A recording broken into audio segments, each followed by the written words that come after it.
আসসালামু আলাইকুম। চলে আসলাম একটি গুরুত্বপূর্ণ ভিডিও নিয়ে। সেটা হচ্ছে আমার যে ডায়মন্ড ডাব ঘুঘুর বাসার পাশে যে আম গাছটা, আমার বাসার পাশে যে আম গাছটা, ওখানে যে তিলা ঘুঘুর বাসা হয়েছে, ওই বাসাটা দেখানোর জন্য। আর এটা হচ্ছে আমার রুমের ভিতরে।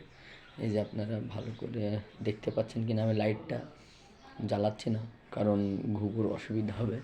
এই যে থাই, এই যে আমার রুম, এখানে যে থাই, জানালার পাশেই আম গাছটা। তো এই আম গাছে বাসা করছে তিলা ঘুঘু। আপনারা জানেন যে ওয়াইল্ড পাখি আসলে ধরা বা মারা এগুলো আসলে ঠিক না, কারণ এগুলো আমাদের পরিবেশের ভারসাম্য রক্ষা করে।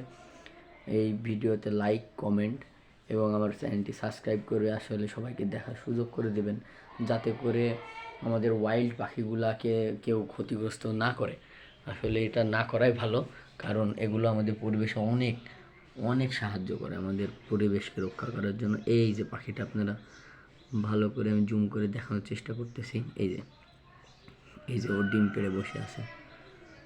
ও খুব ভালো, ও আমার ছাদে খাওয়া দাওয়া করে। এই যে পাখিটা, এই যে এখানে, এই যে খুব ভালো করে দেখুন। এই যে ডিম পেড়ে বসে আছে। আমরা ওকে আসলে বিরক্ত না করি, বিরক্ত না করাটাই ভালো। আর ও আমাকে সম্ভবত দেখতে পারতেছে না, কারণ আমি আছি রুমের ভিতরে, থাই আটকানো আছে। কথা হয়তো শুনতে পাচ্ছে। এই থাইটা আমি খোলার জন্য নিষেধ করে দিছি, যাতে করে পাখিটার কোনো অসুবিধা না হয়। পরবর্তীতে পাখি বাচ্চা ফুটলে বা বাচ্চাগুলো কি হলো না হলো সকল প্রকার আপডেট আপনাদের দেবো ইনশাআল্লাহ। আপনারা ভালো থাকবেন, সুস্থ থাকবেন। আমার ভিডিওগুলো ভালো লাগলে সাবস্ক্রাইব করবেন। আসসালামু আলাইকুম।